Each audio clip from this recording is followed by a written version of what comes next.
বৌমা, বৌমা, এক গ্লাস জল দাও তো, আমার বড্ড জল তেষ্টা পেয়েছে। আরে কোথায় বৌমা? ও তো আজ সকালে বাপের বাড়ি গেল, যাওয়ার সময় তো তোমায় বলে গেল আবার পরশু আসবে। বৌমা বৌমা করছো কেন? ও, চলে গেছে না? আজকাল বয়স হচ্ছে তো, এখন আর আমার কিচ্ছু মনে থাকে না রে। বৌমা, গ্যাসটা বন্ধ আছে কিনা একবার দেখে নাও তো। আরে মা, তোমাকে তো 1 ঘন্টা আগেই বললাম যে পারমিতা নেই, ও তো সকালেই বাপের বাড়ি গেছে। আর বাপের বাড়ি যাওয়ার সময় তোমার সাথে দেখা করে গেল, লাল চুড়িদারও পরেছিল, তোমার কি মনে নেই? ও, লাল চুড়িদার পরেছিল না? আসলে বয়স হচ্ছে তো, আজকাল আর আমার কিছুই মনে থাকে না রে।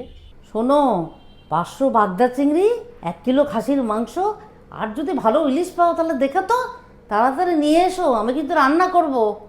আরে মা, তুমি বোধহয় আবার ভুলে গেছো, পারমিতা তো নেই। এত তুমি ভালো ভালো খাবার দাবার রান্না করে কি করবে?